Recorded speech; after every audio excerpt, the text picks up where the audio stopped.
Si Roxanne, isang young billionaire na dalaga, ngunit malas sa pag-ibig.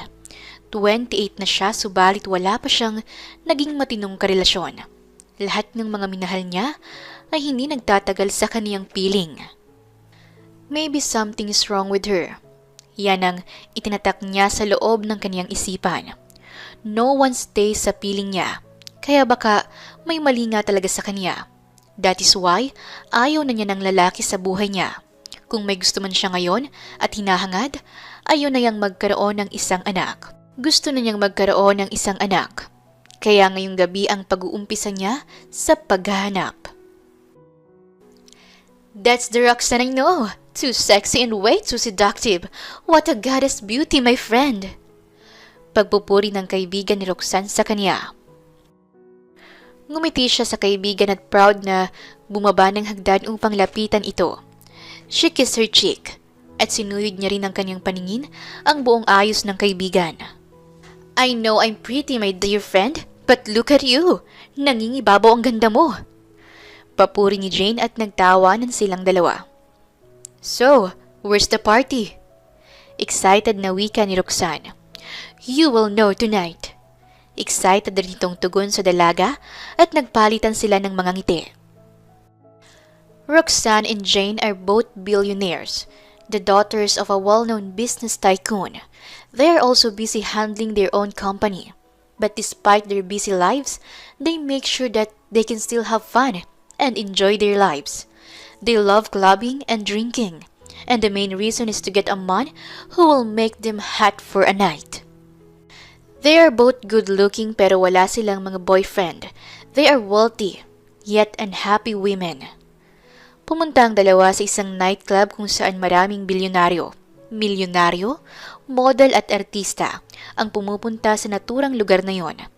Pagkapasok nila sa loob ay agad silang humarap sa bartender. Two Bloody Mary, please! May kalakasang wika ni Roxanne sa lalaki. Agad naman sila nitong binigyan ng alak. Roxanne go for one drink and one more drink, habang ang kaibigan niya ngayon ay abala sa pakikipag-eye to eye sa mga kalalakihan. Tinapik-tapik niya ang legs nito to get her attention at ngumuso siya sa lalaking gwapo na palagay niya ay kanina pa titig na titig sa kaibigan. And Jane look at that man. Nangaakit ang mga mata nito na tila ba ay makalaglag panty. The man looks so breathtaking. Oh, I like that hot look, Roxanne. Sambit ng dalaga sabay tapik sa balikat ni Roxanne at gigil niya itong pinisil. Gosh, Jane, wag akong panggigilan mo. Hindi akong makakatalik mo for tonight. Ano ka ba? Biro niya rito.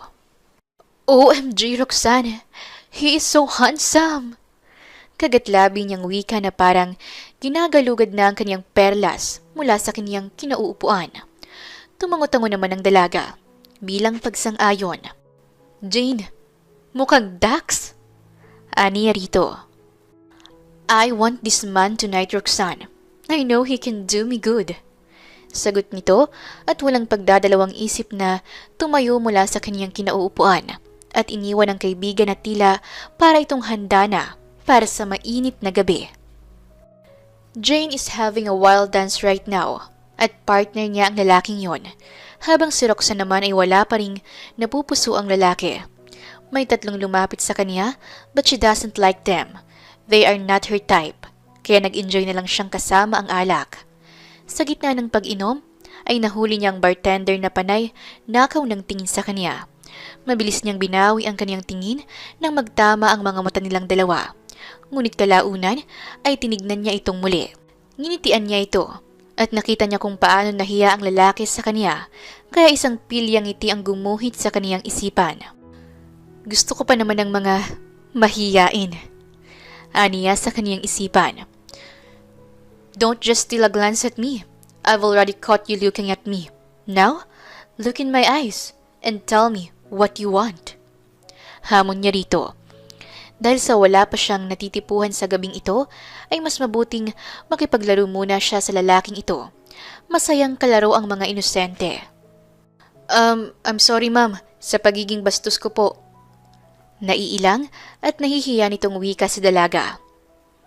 He's cute anyway. Aniya sa kaniyang isipan. Come on, if you wanna say sorry, look at me the same way you did before. Malandi niyang sabi rito, ngunit mahihiyain talaga ang lalaki at nakayuko lang ito. Come on, look at me now, boy. Muling hamon niya rito. Alanganin man, ay tinitigan nito ang dalaga sa mga mata. I'm sorry ma'am. Ang ganda mo po kasi kaya napapatingin ako. Mautal-utal nitong sabi. That was nothing. I know I'm pretty. And I understand your reaction. So, what's your name? Hindi na po ako boy, ma'am. Man na po ako dahil hindi na ako bata. Pumilantik ang mga pilik mata ng dalaga sa gulat at napahagalpak siya ng tawa. She doesn't expect na maririnig niya ang mga katagang yon mula sa lalaki, telling in front of her face that he is no longer a boy, but a fine man. Wow, you sound so interesting. You're so entertaining. Aniya rito. So again, what is your name? Lennon po. Lennon po ang pangalan ko. Lennon. Aniya na may ngiti sa mga labi. Inilahad niya ang kanyang isang kamay para rito. Napatingin naman ito sa kamay ng dalaga. Nag-iisip kung pauunlakan niya ba ang kamay nito. Come on, I just wanna know you. Bilang respeto sa isang customer at sa isang magandang babae na nakikipagkilala at nakikipagkamay sa kanya, ay tinanggap ni Lennon ang malambot na kamay ng dalaga na nakakailang hawakan. Sa sobrang lambot kasi ng kamay nito ay parang mabilis lang itong masaktan at tila parang kay dali lang mabali ang buto nito sa kamay. I'm Roxanne. Ngiting sabi niya, sabay sinenyas gamit ang kanyang middle finger, telling him to move more closer to her. Agad naman itong naintindihan ng senyas niya. Inilapit ng binata ang kaniyang tenga sa dalaga at binulungan siya nito. What size are you? Bulong nito sa lalaki at nanlaki ang mga mata ng binata. Agad itong napadistansya at napatitig ito sa dalaga na tila ay naguguluhan sa katanungan nito kung ano ba ang ibig nitong sabihin. Large po. Ang alin po ba? Damit ko po o ang sapatos ko? Mala-inosente nitong tugon. Muling napahagalpak sa tawa ang dalaga sa naging sagot nito sa kanya. Napaka-inosenteng lalaki. Sa dinami-rami ng lalaking nakilala niya, ay ang bartender pa na ito ang pinaka-inosente. Para maintindihan siya nito ay muli siyang sumenyas rito at binulungan itong muli. What I mean is, yung gitna mo, is it large? Muling napalayo ang lalaki sa gulat. Hindi kasi ito makapaniwala na maririnig niya ang mga katagang yon sa isang magandang babae, edukada at mapera. Ma'am! Hindi niya makapaniwalang wika. Humaba naman ang leeg ng dalaga, wearing her sarcastic smile, at tiningnan niya ang pantalon ng lalaki. Napabilog ang kaniyang mata, pati na rin ang kaniyang bibig dahil sa kaniyang tansya. Halatang halata kasi ang size nito dahil sa umbok nitong gitna sa loob ng pantalon. Oh, I think you really are. Aniya rito. Malagkit niyang tinitigan sa mga mata ang binata and trying to seduce him dahil pogi naman ito at natitipuhan na rin niya ito. Ito na ang lalaking nais niyang makabuntis sa kanya. Sunod-sunod naman ang paglunok ng binata sa sarili niyang laway. Lennon, I want you to give me yourself for tonight. Anito sa binata. Give myself po? You mean, ma'am, yung ano? Yes, I meant that. Sagot niya. Come on, isang gabi lang. I just need your sperm and I'm willing to pay you 1,000,000, even billion kung mabuntis mo ko. And if ever mabuntis mo ko ay wala kang pananagutan sa akin. All you have to do ay ang makipagtalik sa akin ngayong gabi at tapos na tayo. Nasarapan ka na? May pera ka pa. Alok niya rito. Kinaumagahan ay unti-unting nagising si Roxanne dahil sa sinag ng araw na tumatama sa bintana ng hotel. Tirik na pala ang araw. 8:00 na ng umaga at kagigising lang niya. Nang maimulat niya ng husto ang kanyang mga mata, ay wala na pala ang lalaking katalik niya kagabi. She looked around the room, dahil baka nasa paligid lang ito pero wala na ang mga damit nito sa sahig. Masyadong payapa ang himig ng silid. Palatandaan na siya na lang ang nasa kwarto at isang red box ang nakita niya sa kaniyang paanan. She decided to open it and she saw a simple dress. She smiled by looking at the cheap dress. Punit-punit na kasi ang damit niya kagabi dahil sa kaagresibuhan ng lalaki sa katawan niya. That's why ay wala na siyang maisusuot ngayon. Luckily, that bartender man bought her a simple dress to wear. He's amazing, huh? Wika niya sa kanyang sarili. Hindi man lang siya nito hinintay na magising upang mabayaran. Inayos na niya ang kanyang sarili at nag-shower na agad at nagpalit ng damit. Matapos nun ay umuwi na siya sa mansyon nila. Mabilis na natapos ang kaniyang araw hanggang sa gabi na. Nag-decide sila ni Jane na pumunta ulit sa club na yon na pinuntahan nila kagabi. Agad siyang lumapit sa bartender. "Hi there, your pay," sabi niya sa bartender sabay abot ng tseke. Pero nang tingnan siya ng lalaki, ay laking gulat niya nang mapagtantong hindi na itong lalaking naka one night stand niya kagabi. "Excuse me po ma'am, wala pa po kayong naiinom na alak. Mamaya na po ang bayad," sambit nito. Mapaklang ngumiti ang dalaga at binawi ang kaniyang kamay. "Oh, okay. Can I ask you a question?" "Sure po ma'am." "Nasaan si Lennon?" "Po? Sino po?" "Lennon," sagot niya. "Sino po siya?" Balik tanong sa kanya ng bartender. Kumunot ang noo ng dalaga kung bakit tila hindi nito kilala ang lalaki. "Si Lennon, yung bartender dito kagabi. Kasamahan mo siya, di ba? You should know him," sambit niya. "Ay ma'am, ako lang po ang bartender dito kagabi. Nagpa-switch lang po ako kagabi ng sandali sa kasama ko. Pero hindi po Lennon ang pangalan niya. Wala po kaming Lennon na kasama rito," sagot nito. Tikong bibig na hindi umimik ang dalaga dahil sa sinabi ng lalaki. Hindi nito kilala si Lennon, ni hindi rin nito kasamahan si Lennon. Kung ganoon, sino ang lalaking nakatalik niya kagabi? Matapos ng gabing yon ay pabalik-balik si Roxanne sa club na yon, hoping to see Lennon again. But it's been a month now na pabalik-balik siya, pero hindi niya na ito nakita pang muli. Naging malaking palaisipan tuloy sa kaniya kung sino ang binata. Sino ba talaga ito? Sino ba si Lennon? After having sex with Lennon, ay hindi na siya nakipag-sex sa iba. She can't forget him. She always longed for his body. She always want to see him. And she wishes to see him again.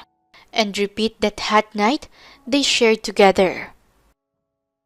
Kasalukuyang nakaupo ang dalaga ngayon sa loob ng kaniyang office nang makatanggap siya ng tawag mula sa kaniyang mama. "Darling, I and your dad together with your sister will arrive at our mansion tonight. Please come back home early dahil mayroon tayong mahalagang bagay na pag-uusapan." Anito sa kanya. Tumaas ang isang kilay niya. Sa tono kasi ng pananalita ng kanyang ina, ay tila ba meron silang emergency talk as a family. Bihirang mangyari ito kaya nakapagtataka. Hindi tuloy siya makapag-focus sa kanyang trabaho. "Mom, why does it seem so urgent? Do we have a problem? I know it's not about our company because our company is running good and fine." Aniya. "You will know about it tonight." "Come on, Mom. Tell me." "I said you will know it tonight." Markado nitong sabi sa kanya at binabaan siya nito ng phone. Napapaisip tuloy siya sa kung ano ang suliranin nilang pamilya. But she knows to herself that it's not about business, kaya hinayaan niya ang kanyang araw na matapos without thinking kung anong sasabihin sa kanya ng kanyang mama. Nang makauwi na siya, ay agad siyang pinagbuksan ng kanilang katiwala ng gate. Ipinasok niya ang kanyang kotse sa garahe. Sa gitna ng paglalakad niya sa loob ng kanilang mansyon, ay may mga boses siyang narinig. Mga boses na pigil ang mga tono sa pag-uusap, na parang gusto ng mga ito na walang ibang makakarinig sa mga pinag-uusapan nila. Nagtataka siya kaya sinundan niya ang sulok kung saan nanggagaling ang mga boses na yon. Nang matungo ang gawi na yon, ay nagkubli siya sa isang poste. What? Pati ba naman kumpanya ni Roxanne ang idinamay mo? Noel, hindi ka na nahiya sa mga anak mo! Gigil at galit na wika ng kaniyang ina sa kaniyang ama. What? What about my company? Ta kanyang sabi sa kaniyang sarili. Sumilip siya ng bahagya sa nakaharang na poste sa kaniyang paningin at nakita niya ang kaniyang ama na sobrang problemado. What's going on here? Dugtong niyang tanong sa isipan at ipinagpatuloy ang pakikinig. Akala ko ba yung kumpanya mo lang ang nilapastangan mo? Pati na rin pala kay Roxanne. How could you do this to our company and family, Noel? Dahil lang dyan sa hayop na pagsusugal na yan, ay isinugal mo ang lahat ng atin. Galit na sambit nito sa asawa. Pagsusugal? Naglalaro pa rin ba si Dad sa kasino? At anong kinalaman ng mga kumpanya namin dito? Muli niyang tanong sa kaniyang isipan. Mas lalong tinulisan pa niya ang kaniyang pandinig. She really want to know what's going on. I'm sorry. Akala ko kasi mababawi ko pa ang mga naitalo ko. Kaya pumusta ako ng pumusta. Mababawi? My God! Anong babawiin mo ngayon, Noel? Ngayong naitalo mo na ang lahat ng meron tayo dahil sa pesteng kasino mo na yan. What? Malakas na bulalas ng dalaga at sabay na napalingon ng mag-asawa. Roxanne? Parehong bigkas ng mga ito sa mahinang tinig. Mom! Dad! What is this? Anong pinag-uusapan ninyo? Anong kinalaman ng kumpanya ko tungkol sa pagkakasino mo, Dad? Naguguluhan niyang tanong sa mga ito. Mom! Tell me! I wanna know everything! Aniya sa mga ito. Ngunit ni isa sa mga ito ay walang balak na sumagot hanggang sa isang tinig ang nagsalita. Ipinusta ni Papa sa kasino ang lahat ng meron tayo. And that includes mine and your company. Our entire company. Wika ng kaniyang ate. Ano? Ginawa mo yun, Dad? Baling atensyon niya sa ama na ngayon ay hiyang-hiya sa sarili. Why did you do that? My company's running fine and good. Not just my company, but my sister too. How could you waste everything, Papa? Hindi ka pa nakontento sa pera mo. Isinama mo pa ang mga kumpanya namin. Then, what now? What will happen to us? Stress at galit niyang sabi sa ama. I am sorry, my daughter. Tanging sambit nito sa anak. Hinilot-hilot ng dalaga ang kaniyang dalawang sintido. Pakiramdam niya ay hihimatayin siya sa nalaman. She worked so hard for her company. She didn't even let her company be behind sa mga kakompetensya nito. And here is her dad. Itinalo lang ang lahat ng pinaghirapan niya sa isang kasino. Mabutit hindi mo isinali ang mansyon natin, Dad. Magiging daga tayo kung pati itong bahay natin ay isinali mo pa sa pusta mo. Anak, pati din pala itong bahay ay hindi na sa atin. Mayroon na lang tayong 1 linggo para lumipat. Sabi ng kaniyang ama. What? Bulalas niya. I'm done! I'm so done with this! Aniya at hindi na niya kinaya ang sitwasyon kaya napa-walk out na lang siya. Hindi siya makapaniwala na sa isang iglap ay nawala sa kanilang lahat dahil lang sa pustahan. Na natapos lang ang lahat dahil lang sa isang malaking sugal. It's not fair. Matapos ng gabing yon ay kahit kailan ay hindi na siya pumasok sa company niya. Hindi na rin siya umuuwi sa mansyon. Matapos ng 4 na araw ay nakatanggap siya ng tawag mula sa kaniyang ina. Mom, kung tatanungin mo ko kung kailan ako uuwi, it's not today, nor tomorrow. Walang mood niyang sabi. Anak, ano kasi? Alam mo naman na wala na tayong kahit ano, diba? Konting panahon na lang ang natitira sa atin na tumira sa bahay natin. Paubos na rin ang savings natin. Alam kong sobra itong hihilingin ko pagkatapos ng ginawa ng ama mo sa'yo at sa kapatid mo. Pero hihilingin ko sana na puntahan mo ang kumpanya ng kaibigan ng ama mo. Kailangan daw kasi niya ng isang sekretary at ikaw ang gusto niya. Anito. Mabigat man sa loob ay pinuntahan ni Roxanne ang kumpanyang yon. Kasalukuyang nakatayo siya ngayon sa pintuan ng lalaking sinasabi ng kanyang mama. Humugot siya ng malalim na hininga upang kumatok sa pintuan. "Come in," sabi ng bruskong tinig ng lalaki. Agad siyang pumasok sa loob at bumungad sa kaniyang mga mata ang naka-black tuxedo na lalaki at nakatayo itong nakatalikod habang nakatingin sa glass mirror nito, enjoying the beautiful sight. Napalunok siya ng sunod-sunod habang tinitingnan ang lalaking yon. Kahit nakatalikod kasi ito sa kanya, ay tansya niya ang kagandahan ng katawan nito. "Good morning, sir," bati niya rito. "Finally, you're here, Miss Roxanne." Bruskong sabi ng lalaki sa kanya. Tila parang tumigil ang mundo niya sa narinig. Tila ay pamilyar ang boses nito sa kanya. Tila parang kilala niya ang lalaking ito. Pakiramdam niya isa siyang malamig na yelo nang dahan-dahan itong humarap sa kanya. "Lennon?" Gulantang niyang bulala sa pangalan nito. "Finally, you send yourself to me right now, my soon-to-be wife?" Anito. Wife? Anong wife?" "Yes, Roxanne, you will be my wife." Walang kagatol-gatol nitong sagot sa kanya. "Ha? Teka nga lang, bilang sekretaryang pinunta ko rito at hindi upang maging asawa ng kahit sino." Aniya rito at naguguluhan sa mga kaganapan ngayon. Ano bang drama to, Lennon? Tsaka ano to? Isa kang bartender na nakaupo sa CEO desk? Alam mo, tama na yung daydreaming mo. Okay lang naman ang mangarap ka na maging CEO balang araw eh. Pero umalis ka na dyan sa desk ng iba and call your boss. Because there's no way that a bartender will be a CEO for just 1 month. That's very impossible. "Lennon Guerrero. I'm Lennon Guerrero, your CEO." Anito, habang nakatingin ng diretsyo sa kaniyang mga mata.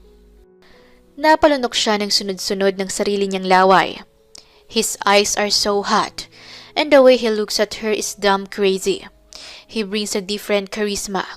Isa-isa tuloy bumalik sa kaniyang isipan ang namagitan sa kanila noon. No way!" Pailing-iling niyang sambit. "Yeah, there is no way. That's your belief. But believe it right now. I am your boss. I am your soon-to-be husband, Roxanne." Anito. "Husband?" Aniya at pilyang ngumiti. "Nahihibang ka na yata. Sige, kung CEO ka, fine. Pero masyado ka namang baliw kung asawa mo na ako agad. I don't remember na niligawan mo ko. I don't remember that I'm in a serious relationship with you. I don't remember that someone proposed to me. And there's no way that I'm having a husband." Mataray niyang sambit. "Are you done talking?" Seryoso nitong wika. "Ano ba kasing pakuluto? Ano bang kagaguhan ang sinasabi mo sa akin?" Sambit niya at nag-uumpisa na siyang mainis. "Come here. Come closer to me." Anito sa dalaga, calling her with his 4th finger. Lumapit ang dalaga sa desk ng binata at may hinalughog lang itong mga papers sa maliit nitong kahon. "Here, look at these papers." Anito at isa-isang inilapag sa table ang mga papeles. Napako lang ang tingin ni Roxanne sa mga papers na hinalungkat nito na ngayon ay nasa mesa na. "Look at it. You want to know the answer, right?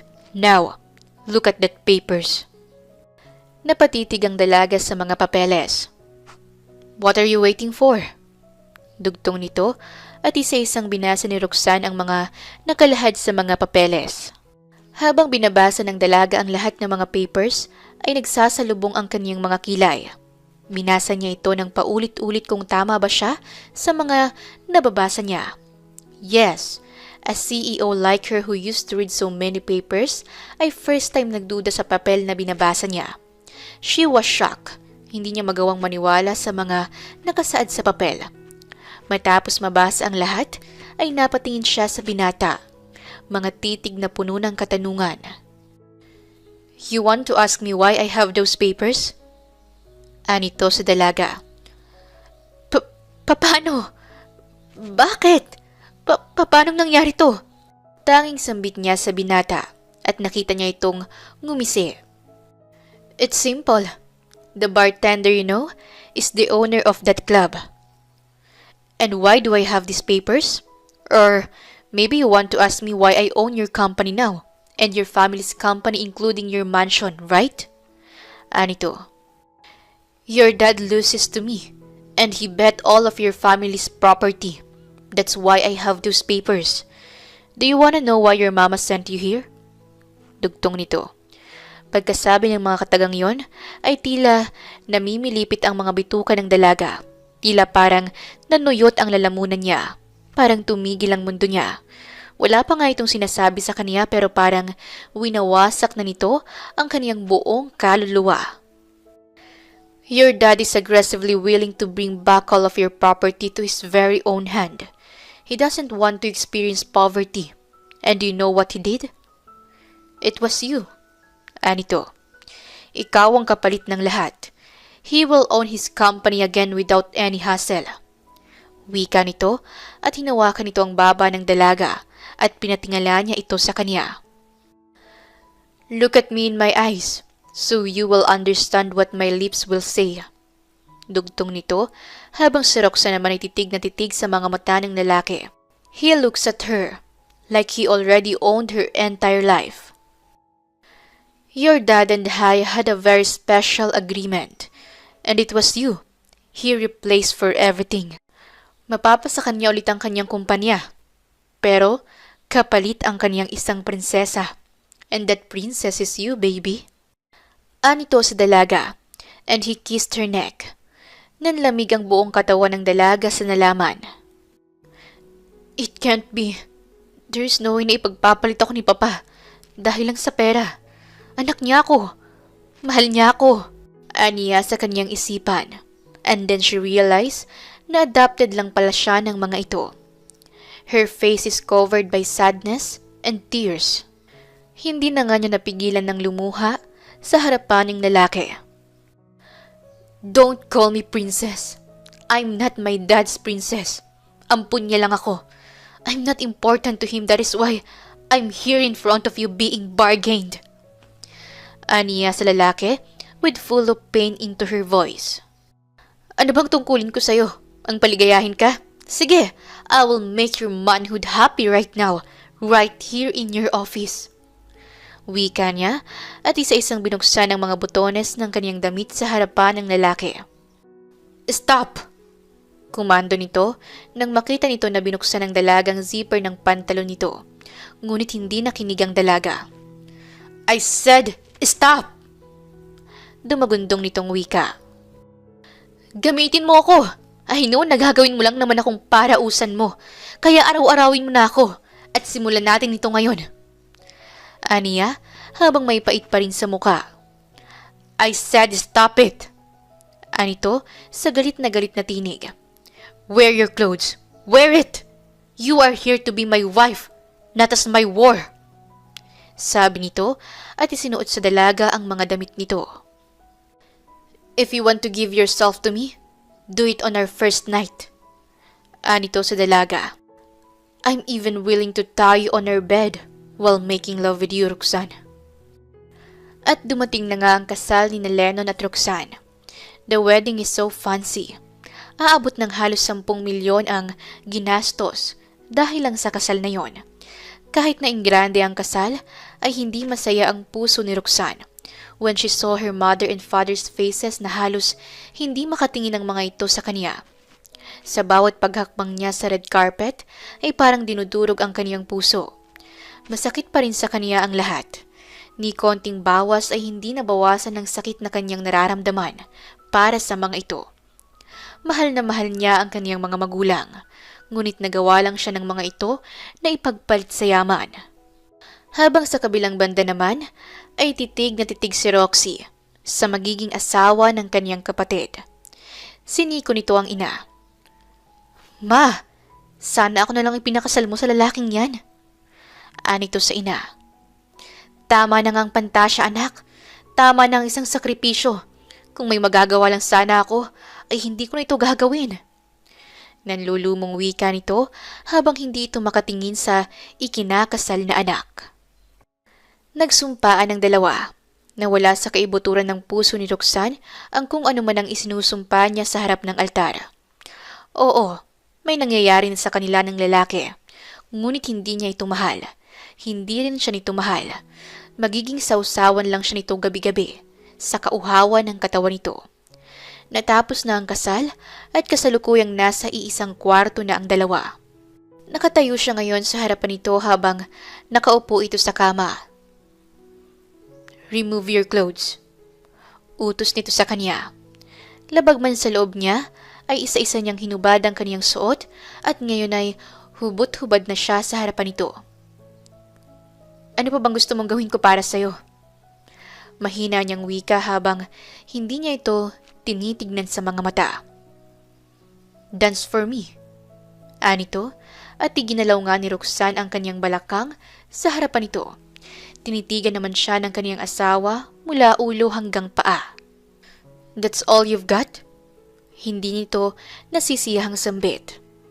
Lambutan mo pa, galingan mo pa, and kiss me. Utos nito sa kanya at yun nga ang ginawa ng dalaga. Nilambutan pa niya ang sayaw ng kaniyang balakang at takmang hahalikan na niya ang lalaki nang bigla itong tumayo mula sa kama. Kinabahan siya sa ginawa nito. Natatakot siya na baka saktan siya nito dahil may karapatan itong gawin yon sa kanya. Dahil bayad siya nito. Kahit katayin siya nito, ay may karapatan ito dahil nga bayad na siya. Gusto mo pa bang mas galingan ko pa? Uulitin ko na lang. Aniya rito. Roxanne, isuot mo na ang mga damit mo. Hindi ko kayang angkinin ka na ganito ka sa akin. You're scared of me, and you can't even look in my eyes. Anito sa asawa at hinarap ito. Roxanne, makinig ka sa akin. I value you. Maniwala ka man o hindi, mahal kita, Roxanne. Noon pa man ay mahal na kita. Matagal na akong nakasubaybay sa'yo at matagal ko nang sinabi sa sarili ko that you are the one who will be my wife. Hindi ako nagpakasal sa kahit sinong babae dahil ikaw ang gusto ko. Roxanne, bibigyan kita ng 2 buwan to love me. At kung hindi mo ko kayang mahalin matapos ng araw na yon, I will set you free. Wika nito sa dalaga at agad na nilisan ng silid. Habang si Roxanne naman ay nakatanggap ng tawag mula sa kaniyang kaibigan na si Jane. Binati siya nito ngunit iba ang napuntahan ng kanilang usapan. Jane, mag-party tayo. Aya niya sa kaibigan at nais niya itong makausap tungkol sa kung ano ang kaniyang nararamdaman. Yes naman, I like that. Walang atubili nitong tugon. Nagkita ang dalawa sa isang club at nag-inuman silang dalawa. Roxanne, bagong kasal ka. Dapat umuungol ka ngayon imbis na mag-inom kasama ko. Sambit nito sa kanya. Sorry, hindi ko lang alam kung anong dapat kong maramdaman. Binayad ako ng mga magulang ko para maibalik sa mga kamay nila ang mga ari-arian namin. Nasasaktan pa rin ako hanggang ngayon sa ginawa nila sa akin, Jane. At pakiramdam ko ay hindi ako magiging mabuting asawa sa asawa ko. Hindi ko siya mahal. Pero sabi niya, mahal niya ako. Aniya rito. Roxanne, asawa mo yan. I believe na makakahanap ka rin ng rason upang mahalin mo ang asawa mo. At kung ayaw mo pa rin sa kanya, edi ibigay mo sa akin. Ang height pa naman ni Lennon. Hirit nito sa kaibigan. Sa gitna ng pag-uusap ng dalawa, ay may lumapit na isang lalaki sa magkaibigan. Hi, can I join you ladies? Yes, of course. Agad na wika ni Jane sa lalaki. Ngumiti ito kay Jane at ibinaling nito ang atensyon kay Roxanne. What a beautiful lady. What's your name? I'm Roxanne. Pakilala niya rito. Oy, Roxanne, sayaw muna ako ha. Agaw atensyon ni Jane sa kaibigan at naging magandang oportunidad para sa lalaki na lagyan ng gamot ang inumin ni Roxanne. May asawa ka na ba? Tanong nito nang makaalis na si Jane. Ipinakita naman ni Roxanne ang kanyang wedding ring. Yes, meron na akong asawa. Sagot niya at kinuha ang inumin niya. Akmang iinumin na ito ni Roxanne nang biglang may isang malakas na kamay ang pumigil sa kanya. Napatingala siya sa lalaki at laking gulat niya kung sino ito. Lennon? Bulalas niya sa pangalan ng kaniyang asawa. Mabilis na inagaw ni Lennon ang baso mula sa kaniyang asawa at itinapon ito sa mukha ng lalaki. Napatayo si Roxanne sa biglaang kaganapan. Natumba ang lalaki sa lakas ng suntok ni Lennon. Lennon! Ano ba? Tama na! Lennon! Hiyaw niya sa asawa. Ngunit igting bagang at galit na galit ang asawa niya. Kwinelyuhan pa nito ang lalaki at pinatayo sabay suntok sa sikmura. Sira ulo ka! Kalantin mo ng iba, wag lang ang asawa ko! Igting bagang nitong sambit, sabay inihagis ang lalaki at natapon ang katawan nito sa lagayan ng mga alak. Nagsibasagan naman ang mga bote. Nang matagal makatayo ang lalaki, ay bumunot si Lennon ng pera mula sa kanyang wallet at inilapag ito sa harap ng bartender. For damages! Anito at sobra-sobrang pera ang inilapag niya sa harap nito, sabay hila sa kamay ng kaniyang asawa. Lennon! Bitawan mo nga ako, Lennon! Ano ba? Masakit! Reklamo niya sa masakit na pagkakahawak ni Lennon sa kaniyang kamay. Ngunit wala itong imik at hila-hila pa rin siya nito palabas ng club. Lennon, ano ba? Bitawan mo nga ako, Lennon! Matapang niyang wika. Ngunit agad lang binuksan ni Lennon ang pintuan ng kotse. Ayaw sumakay ni Roxanne sa kotse nito. Sinabing bitawan mo ako! Aniya, sabay bawi ng kaniyang kamay rito. Galit naman siyang hinarap ni Lennon. Sa puntong ito'y binalot ng lamig ang buong katawan ni Roxanne. Ang kamalditahan niya ay biglang tumiklop nang makita niya ang galit sa mga mata ng asawa. Get in the car! Matigas nitong sambit. Ayoko! Ano bang problema? I said get in the car now! Mariing utos nito. Nagulat si Roxanne sa mabagsik na boses ng kaniyang asawa. Para itong nagpalit ng anyo. Kaya napabikit na lang siya ng kaniyang mata at nakapako ang kaniyang mga paa sa kaniyang kinatatayuan. At halos ayaw ng humakbang ng kaniyang mga paa dahil sa takot. Don't you hear me? I said get in the car!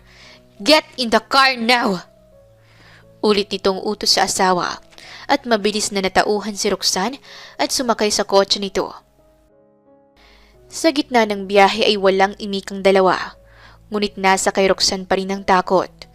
Tahimik ang asawa niya ngunit bakas pa rin sa mata at mukha nito ang galit.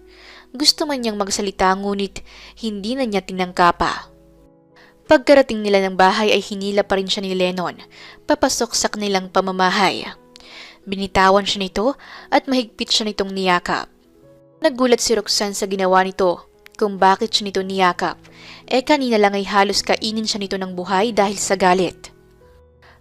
I'm sorry, honey. I'm sorry for yelling at you. I didn't mean it.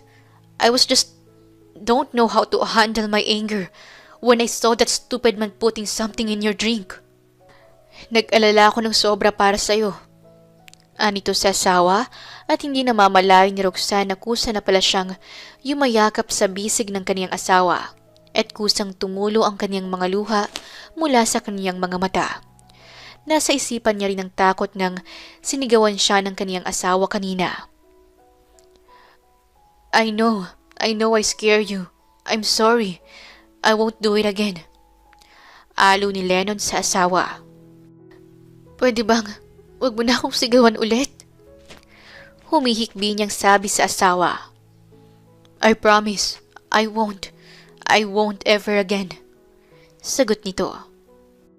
Bagong kasal si Roxanne at Lennon, ngunit walang apoy ng pagmamahalan sa pagitan nilang dalawa. Ang mansyon na tinitirhan nila ay tahimik at tila mga pipi ang nakatira.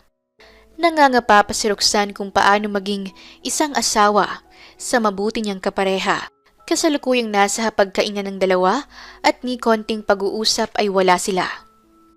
Han, basag katahimikan ni Lennon. May pupuntahan pala ako ngayon. Titignan ko ang isang gubat na ibinibenta sa akin ngayon ng kakilala ko. Maganda raw yung gawing resort. Samahan mo naman ako. Masuyo nitong aya sa asawa. Sige. Maikli niyang sagot.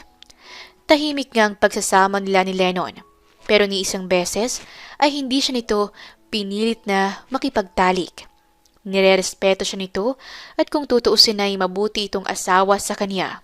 Kaya siguro ay bibigyan niya ng pagkakataon na mahalin niya ang asawa. Nasa likod sila ngayon ng kanilang mansyon at may 2 private chopper ang nakaparada doon. Lennon, bakit 2 chopper? Tanong niya. Akala ko tayo lang.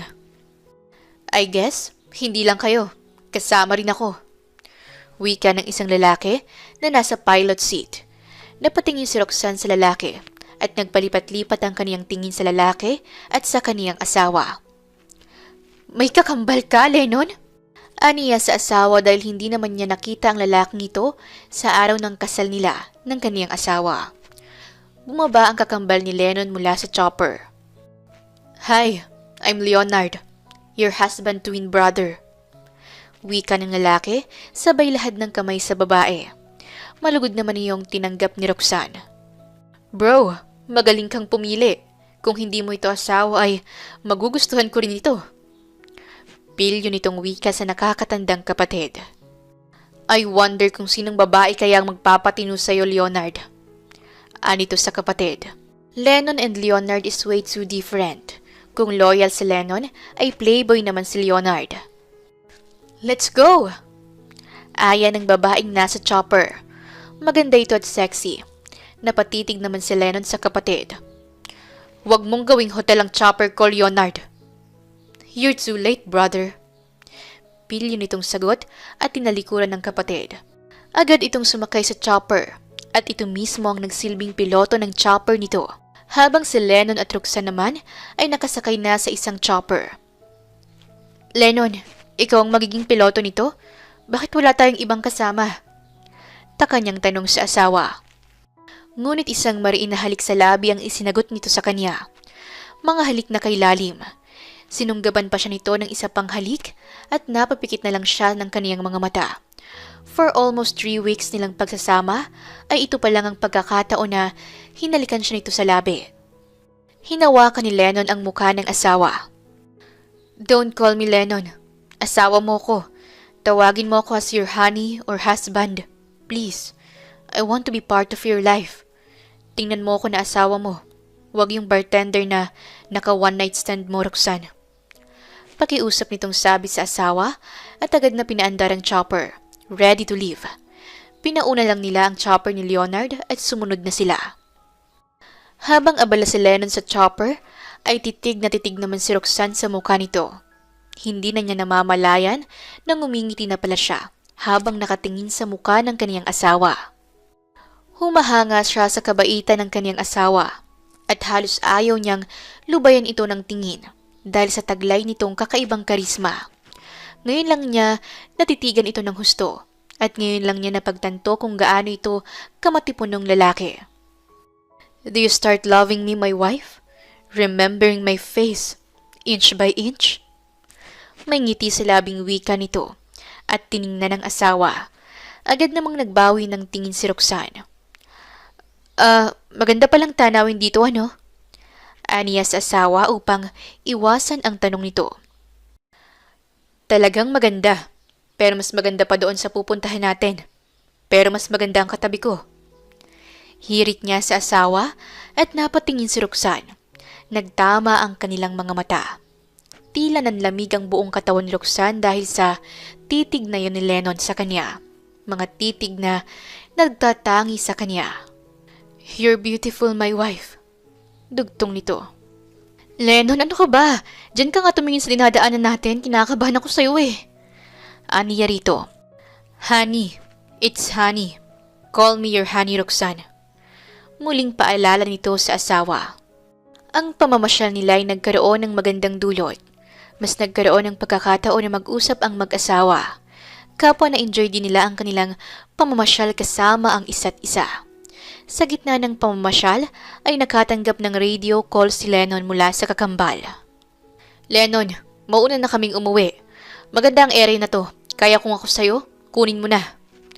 Anito sa kapatid.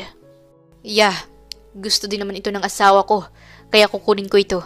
Sige na, mauna na kayong umuwi at susunod kami. Turan niya rito at agad na lumiko pa uwi ang chopper ni Leonard. Habang sina Lennon at Roxanne naman ay nag-ikot-ikot pa saglit bago sila umuwi. Paalis na sila sa naturang area nang biglang nagtaka si Lennon sa naging takbo ng chopper.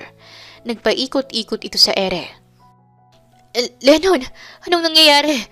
Lennon, magka-crash ba tayo? Kinakabahang tanong ni Roxanne sa asawa habang napahawak siya sa isang braso nito. Relax, we are running out of fuel. Kalmado niyang sabi rito. Pinacheck niya ito sa kaniyang tauhan bago ito ginamit pero pumalya ata ang kaniyang tauhan. Ano? Running out of fuel na pala, tapos gusto mo akong mag-relax? Natatakot nitong sambit sa asawa. Roxanne, please, relax para hindi ako mataranta. Anito sa asawa ngunit nagsisisigaw na ito sa ere. Lennon! Lennon! Sigaw ni Roxanne habang pabulusok ang sinasakyan nilang chopper. Habang si Lennon naman ay kasalukuyang kausap ang kapatid sa kabilang linya. We need your help, Leonard. Our plane is having a problem and it's crashing. Anito sa kapatid. Ano? Lennon, anong area kayo? Nasaan kayo? Babalikan ko kayo. Nag-aalala nitong tanong. I don't know. Lennon! Naluluhang sigaw ni Roxanne. Nang pabagsak na ang kanilang chopper, nasa isip ni Roxanne na mamamatay na sila ng kaniyang asawa. Habang si Lennon naman ay sinisikap niyang huwag silang bumulusok sa lupa. Hope I made it in time. Aniya sa kaniyang sarili at sinisikap na sa tubig sila babagsak. Sabay malakas na bumulusok ang kanilang chopper sa tubig. Agad na binaling ni Lennon ang kaniyang atensyon sa kaniyang asawa.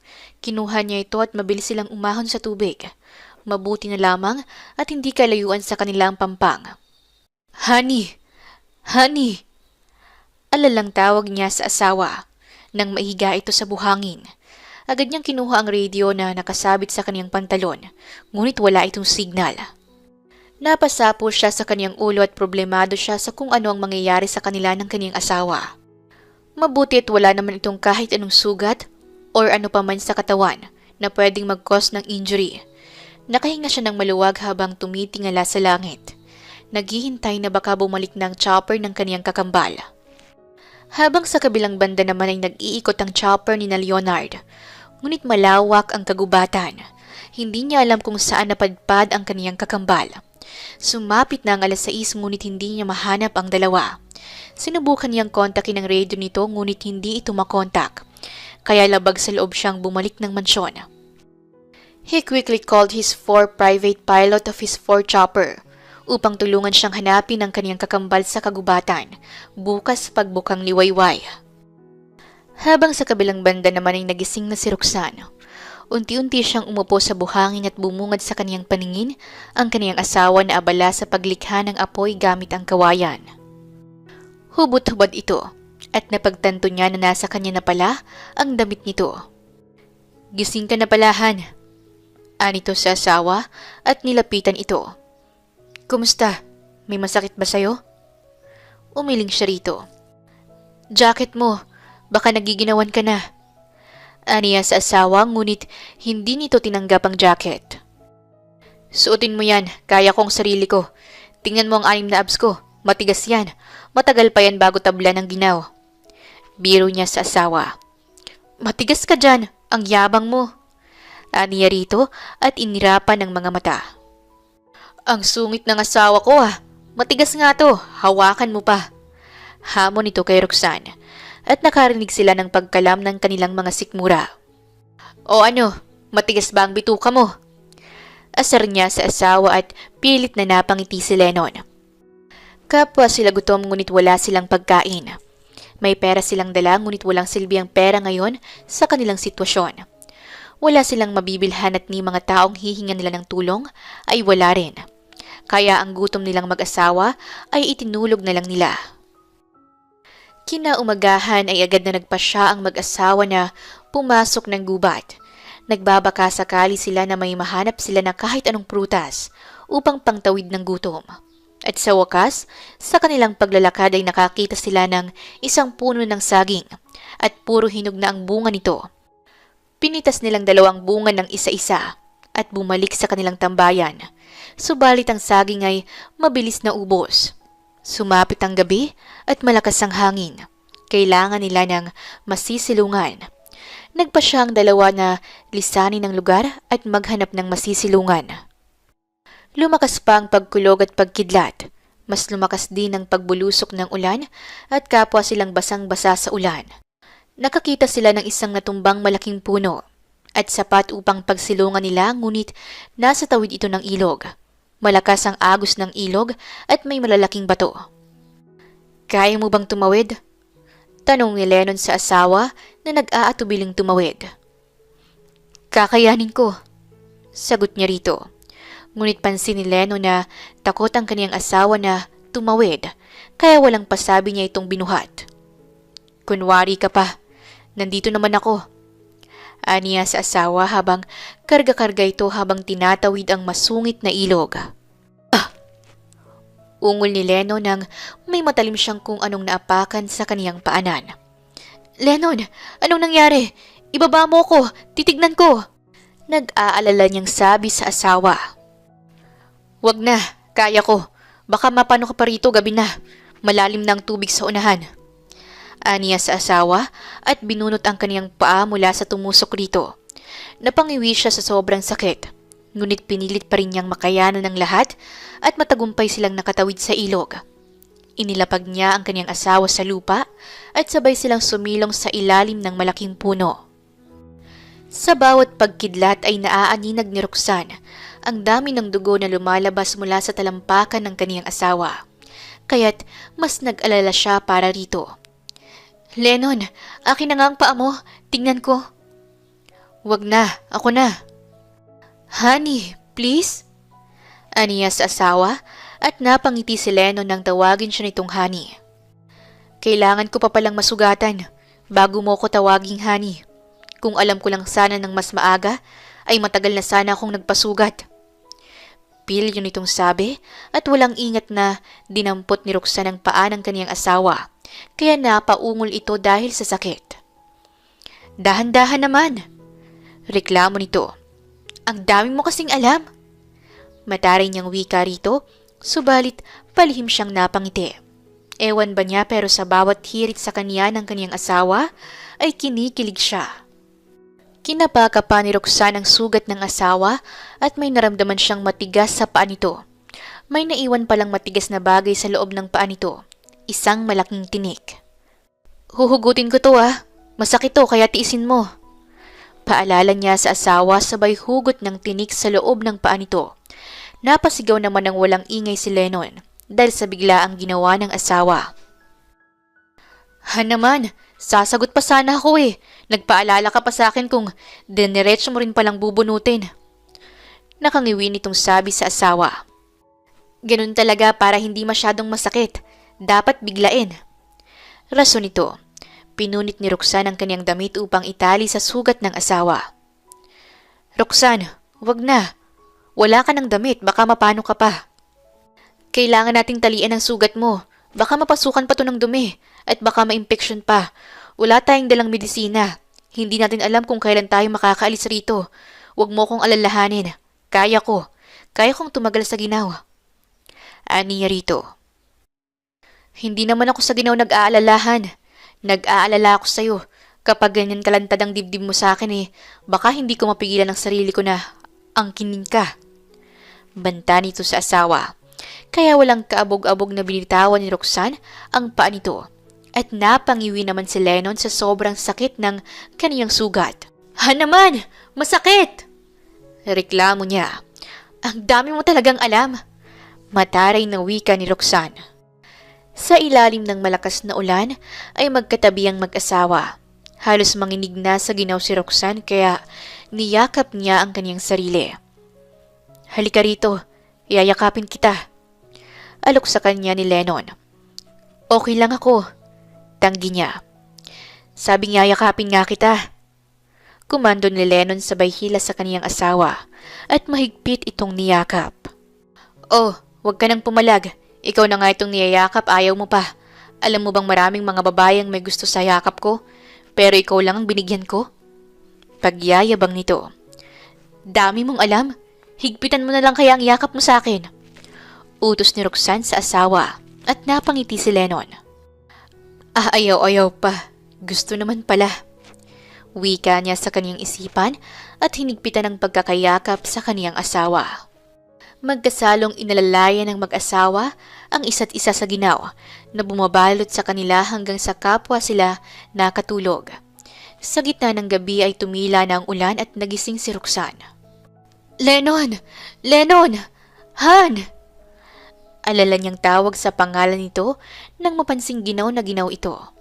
Idinampi niya ang kaniyang palad sa noo nito at halos mapaso ang kaniyang balat sa sobrang init nito. Pakiramdam niya ay kukumbulsyonin ata ito at maaaring ang sanhi ng mataas nitong lagnat ay ang sugat nito sa paa. Anong gagawin ko? Halos maiyak niyang wika sa kaniyang sarili sa lagay ng kaniyang asawa. Inalis niya ang tali nito sa sugat nito sa paa at kumuha siya ng tubig gamit ang dahon at nilinisan niya ang sugat nito sa paa. Dahan-dahan at maingat niya itong nilinisan. Muli niyang pinunitan ang kaniyang damit at itinali ito sa paa ng kaniyang asawa. Wala silang medisina at sobrang giniginaw si Lennon kaya ang yakapin ito ang tangi niyang ginawa. Buong gabi niyang binantayan ang asawa hanggang sa unti-unti nang bumaba ang lagnat nito bago siya nakatulog. Kinaumagahan ay nagising si Lennon at gulantang siya sa kaniyang nakita. Nang bumungad sa kaniyang harapan ang grupo ng mga kalalakihan. Mga nakabahag lang ang mga ito at may mga hawak pa itong itak.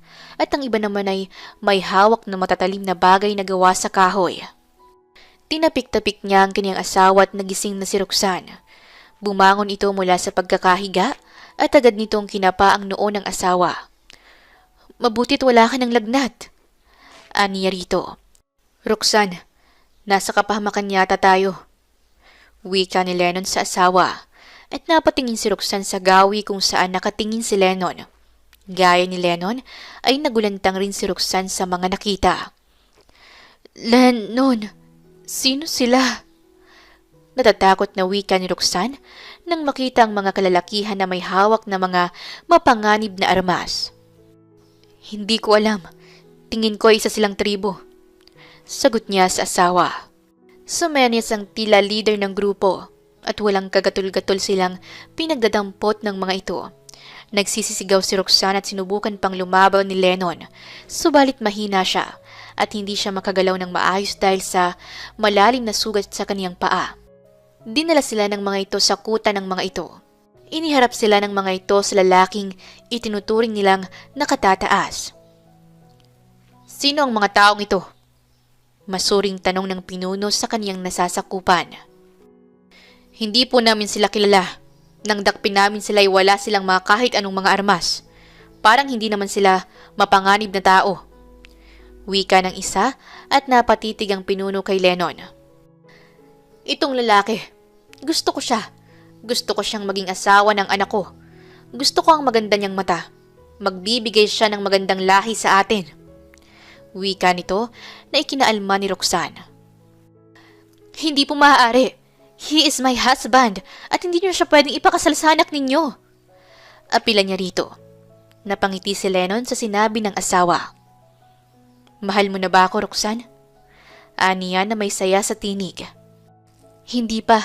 Ginagawa ko lang to para hindi ka maging asawa ng iba. Paano na ako kung wala ka? Pagsisinungaling niya kahit ang totoo ay may namumuo ng pag-ibig sa puso niya para sa asawa. Husband? Ano ang husband? Takang tanong ng pinuno at hindi nito alam kung ano ang ibig sabihin ng husband. Husband? Asawa? Kabiyak ng aking puso. Sagot ni Roxanne sa pinuno. Babae, wala akong pakialam kung ikaw ay asawa niya. Ang gusto ko ay ang lalaking yan.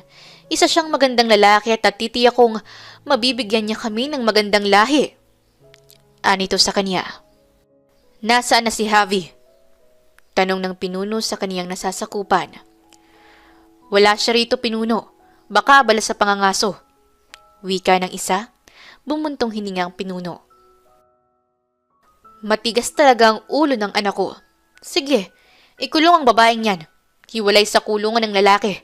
Bukas, Idadaos ang kasal ng aking anak sa lalaking ito. Hanapin niyo ang aking anak. Utos ng pinuno na agad naman itong sinunod ng dalawang lalaki. Habang sa kabilang banda naman ay kasalukuyang nasa ere si Leonard. Mula sa itaas ay natatanaw niyang chopper na nasa tubig at tsak niyang chopper iyon ang kaniyang kapatid. Agad niyang inilapag ang kaniyang chopper kasama ang 4 na mga tauhan niya. Hindi na niya kasama ang ibang pilot niya dahil inutusan niya ang mga ito na magpahinga na dahil mga walang maayos na pahinga ang mga ito. Lennon! Roxanne! Tawag niya sa pangalan ng mga ito ngunit walang nagpapakita sa kanila.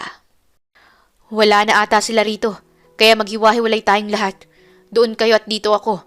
Magpaputok lang kayo ng baril kung nakita niyo na sila. Biling niya sa kaniyang mga tauhan at sabay nilang pinasok ang kagubatan. Sa tagal ng paghahanap ay wala pang barilang pumuputok, isang hudyat na hindi pa nakikita ang dalawa. Napapasok na ni Leonard ang pusod ng kagubatan. Nauuhaw siya at nakarinig siya ng isang lagaslas ng batis, kaya tinungo niya ang lugar na yon. Habang sa distansyang pagitan, ay natatanaw niya ang batis at namamangha siya sa ganda ng lugar. Napakaluntian ng mga damo at ang ganda ng falls na tinatamaan ng sikat ng araw na mas nagpapaganda sa lugar. Mas inilapit pa niya ang kanyang sarili sa batis nang biglang makarinig siya ng isang magandang himig. Nagtaka siya at hinanap niya ang taong nagmamay-ari ng himig na yon. Kay gandang babae. Namamanghang wika ni Leonard nang masaksihan niya ang ganda ng isang babaeng naliligo sa batis habang kumakanta. Nakatalikod ito ngunit kitang-kita niya ang ganda ng katawan nito. Inihakbang pa niya ang kanyang mga paa nang biglang may naapakan siyang isang maliit na sanga na naglikha ng ingay. Sino yan? May tao ba dyan? Gimbal na wika ng dalaga sa batis at ginalan nito ang kanyang mata sa paligid. Nakita niya ang isang binata na nasa ilalim ng puno. Sino ka? Padabog nitong bigka sa lalaki at dali-daling kinuha ang kaniyang kasuotan at isinuot ito sa kaniyang katawan. Malaki at pagalit na hakbang siyang lumapit sa lalaki. Bastos ka! Isa kang bastos na lalaki! Taga saan ka? Bakit iba ang iyong kasuotan? At ano yung hawak mo? Usisang wika ng dalaga. Binibini, hindi kita sinisilipan. Nais ko lang uminom sa batis na yan dahil nauuhaw na ako. Ani niya sa dalaga na may mga titig para sa kanya na puno ng paghihinala at kilatis. Tila ang tingin nito sa kanya ay isang mapanganib na tao. Ganun ba? Pwede ka namang uminom sa batis na yan at sumama ka sa akin. Utos sa kanya ng dalaga. May hinahanap pa ako, magandang dilag, kaya hindi ako pwedeng sumama sa'yo. Ani niya rito. Tsaka mo na hanapin ang hinahanap mo kapag napanagutan mo na ako. Napanagutan? Bulalas niya rito. Bakit naman kita pananagutan? Wala akong ginagawang masama sa'yo. Ni hindi ko nga hinipo ang buhok mo. Dugtong niya. Binata, nandito na ang aking mga kasamahan. Papatayin ka nila kung hindi mo ko pananagutan. Sa aming tribo, kung sino ang makakita sa hubot-hubad na katawan ng babae ay pananagutan niya ito. Sinadya man o hindi. Kaya sumama ka sa akin. Kapag hindi ka sumama sa akin ay mamamatay ka. Anito sa binata at nakita ni Leonard ang mga kalalakihang papunta sa gawi nila at batid niyang kasamahan ito ng babae. Binata, sumama ka sa akin. Kailangan ko lang din ang tulong mo. Ipapakasal ako ni ama sa taong hindi ko mahal at labis ang tanda sa akin kung wala akong maihaharap sa kanya. Kaya pakiusap. Tulungan mo ako at tutulungan kita. Kabisado ko ang kagubatan, kaya masisigurado kong matutulungan kita. Kapag napakasalan mo ako ay patatakasin din kita pagdating ng panahon na mabigyan mo ako ng anak. Pakiusap nito sa binata. Binibini, hindi pwede ang gusto mo. Tanggi niya. Noli, Akan, dalhin niyo ang binatang ito dahil siya ang mapapangasawa ko. Nakita na niyang hubad ang katawan ko, kaya may pananagutan siya sa akin. Wika ng dalaga sa mga kalalakihan. Nagtataka naman ang dalawa habang nakatitig ang mga ito kay Leonard, kaya nagtaka din ang dalaga. Bakit hindi niyo pa siya dinala? Tanong nito sa mga kasamahan. Prinsesa Javi, siya nga po ang mapapangasawa mo, Pero hindi namin alam kung bakit siya nakawala sa kanyang kulungan at iba na ang kanyang pananamit. Sagot ni Akan. Anong ibig niyong sabihin? Dikit kilay na tanong ng dalaga. Dinakip na namin ang lalaking ito at itong lalaki na ito ang nais ng iyong ama para sa'yo. May kasama pa nga itong isang maputing babae at may sugat pa ang lalaking ito sa talampakan. Pero hindi ko mawari kung bakit tila parang wala na siyang sugat sa talampakan. Maaring isa itong biyaya ng ating diwata sa nalalapit mong kasal. Wika ni Noli. Mawalang galang na po sa inyo. Singit ni Leonard. Ang kapatid ko atang tinutukoy niyo at ang asawa niya. Ilang araw ko na silang hinahanap kaya pwede bang dalhin niyo ako sa kanila? Pangako, magbabayad ako ng malaking halaga. Sagot niya sa mga ito. Anong halagang sinasabi mo? Anong kapatid? Sumama ka sa amin pabalik dahil bukas ng kasal mo sa prinsesa namin. Wika ni Akan at binitbit si Leonard papunta sa kanilang nayon na sinasabi. Nang makarating ang mga ito sa lugar, ay nagtataka sina Akan, Noli at Javi at palipat-lipat ang kanilang mga tingin sa kambal. Magkamukhang magkamukha kasi talaga ang dalawa. Kaya dinala ng mga ito si Leonard sa pinuno. Ama, ang lalaking ito ang nais kong maging asawa at hindi ang lalaking nasa loob ng kulungan. Wika niya sa ama. At ano ang dahilan mo? Dahil nakita na ng lalaking ito ang hubad kong katawan, kaya dapat niya akong panagutan. Sagot nito.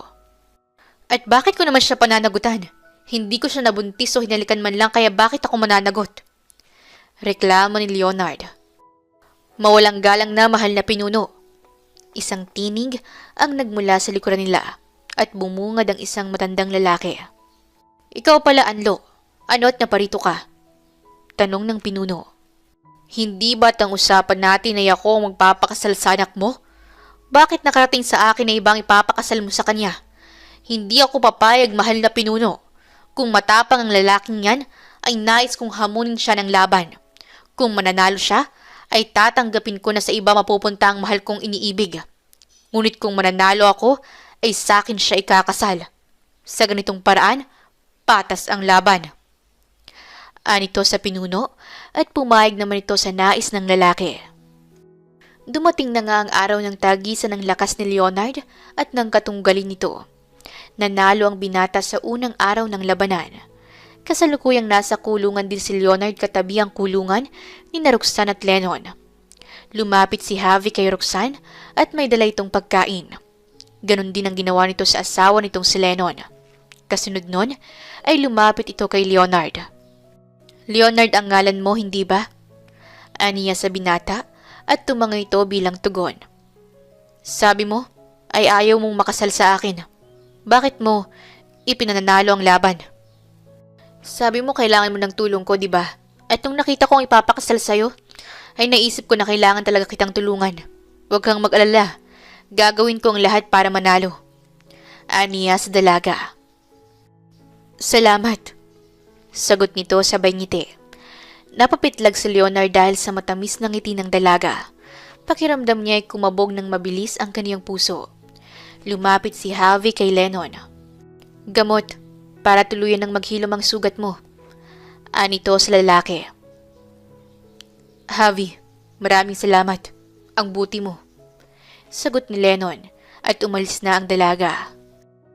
Kinabukasan ay isinagawa ulit ang pagtutuos ng dalawa.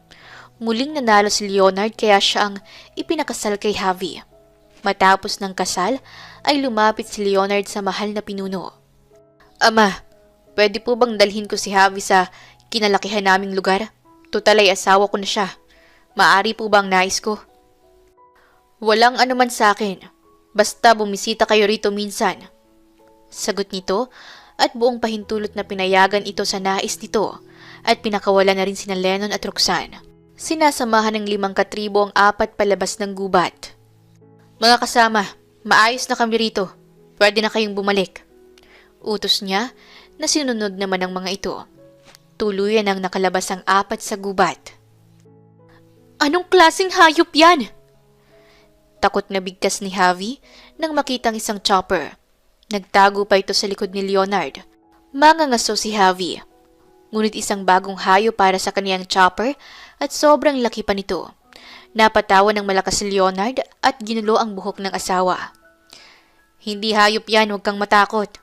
Aniya sa asawa at nagising naman ang kanyang mga tauhan. Sumakay na sila sa chopper at agad na umalis.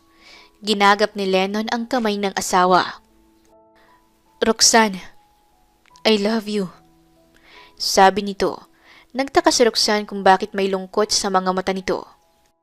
Habang sa kabilang banda naman ay ang ingay ni Javi kasi sigaw sa loob ng chopper at kapit na kapit ito sa kaniyang kinauupuan habang nakatitig sa ibaba. Takot na takot itong mahulog mula sa chopper. Javi, relax. Hindi ka malalaglag dyan. Kalma ka lang. Wika ni Leonard sa asawa at kalaunan ay kumalma naman si Javi. Ilang araw na rin nang makauwi si Roxanne at Lennon matapos ng mga nangyari. Nagtataka si Roxanne kung bakit madalang na lang sila kung magkita ni Lennon. Hindi na ito halos nagpapakita sa kanya. And now, nakatanggap siya ng divorce papers. Nais niya itong makausap upang sabihin ang tunay niyang nararamdaman rito. Ngunit wala ito sa kanilang pamamahay. Kaya nagpa siya siyang puntahan ito sa office nito.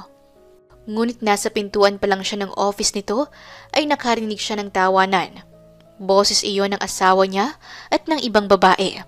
Umigting ang kanyang tenga kaya padabog niyang binuksan ang pintuan ng office nito. Bumungad sa kanyang mga mata ang magandang babae na bukas pa ang 2 botones nito at luwang-luwa ang dibdib. Napatayo naman si Lennon mula sa kanyang kinauupuan. Roxanne! Sambit nito. Roxanne na lang. Roxanne na lang ako para sa'yo?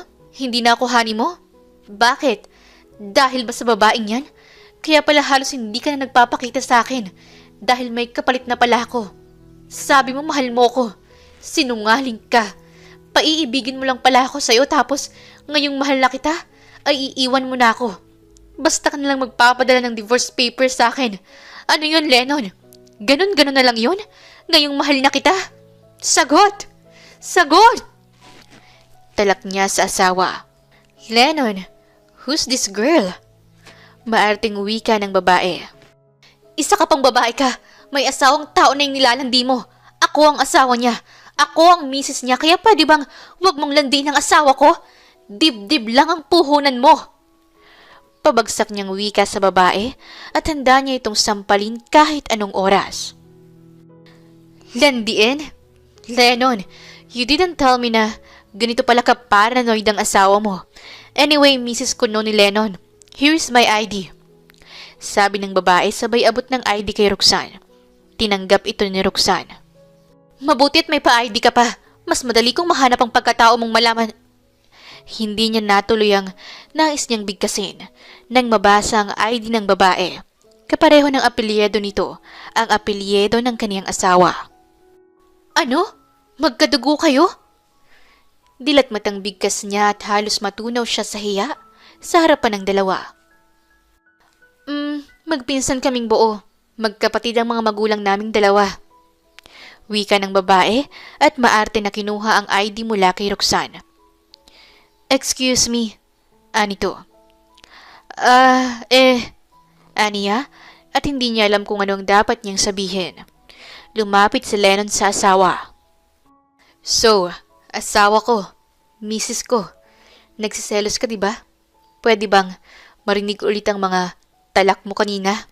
Ano nga yun? Mahal mo ko? Tama ba? Panguudyok nito sa asawa. Oo na nga. Mahal kita. Mahal na nga kita. Ayoko ng divorce. Itapon mo yun. Ayokong makita yun. Aniya sa asawa. Kahit sunugin ko pa misis ko. Malambing tong sambit at mariing hinalikan sa labi ang asawa. Hinawakan niya ang baba nito at tinitigan ng napakaseryoso sa mga mata. Mahal kita. Thank you for loving me, my wife. Hindi mo alam kung gaano mo ako napasaya. Aniya rito at mahigpit na niyakap ang asawa. Sa gitna ng pagyayakapan ng dalawa, ay biglang bumungad sa pintuan nila sina Leonard at Javi. Oh, Leonard, naparito ka? Tanong ni Lennon. Lumapit si Leonard kay Roxanne. Roxanne, pwede bang tulungan mo ko? Hindi ko alam paano gawing normal si Javi. Bakit? Tanong ni Roxanne at ngumuso si Leonard sa silya ni Lennon. Nakaupo na doon si Javi habang ngumingiti at tuwang-tuwa pa ito habang paikot-ikot sa silya ni Lennon. Grabe! Ang saya dito! Wika ni Javi habang masayang naglalaro sa silya ni Lennon. Kanina, alam niyo ba, napadaan kami kanina sa isang fish pond, malapit sa daan. Alam niyo ba kung anong ginawa niya? Tumalon siya at nanghuli ng isda. Konsumisyong wika ni Leonard kay Roxanne. Sabay namang nagtawanan si Lennon at Roxanne at naiiling na lang sa nakakaawang itsura ni Leonard na bakas ang konsumisyon sa kaniyang asawang si Javi. Huwag kang mag-alala, Leonard. Ako ang bahala sa kanya. Sagot naman ni Roxanne at kumindat pa ito kay Leonard na tila ba siya ang magiging fairy godmother ng asawa nito. Makalipas pa ang isang buwan. Ngayon ay nasa harap na ng pari si Lennon at Roxanne. Nagdesisyon silang magpakasal muli. Isang simpleng kasal lamang na idinaos sa kanilang hardin. Hindi man ito ganoon kabongga, at least ngayon ay masasabi na nilang tunay ang kanilang magiging sumpaan sa isa't isa. Mahal na mahal kita, Roxanne. Ikaw ang babaeng pinapangarap ko noon pa man. Nagpapasalamat ako na natutunan mo kong mahalin at pinapangako ko na aalagaan kita at pasasayahin habang ako ay nabubuhay. Yan ang matamis na sumpa ni Lennon sa kaniyang asawa. Pagkatapos ay hinalikan ito sa labi at isang masigabong palakpakan ang namutawi sa kapaligiran. Wakas.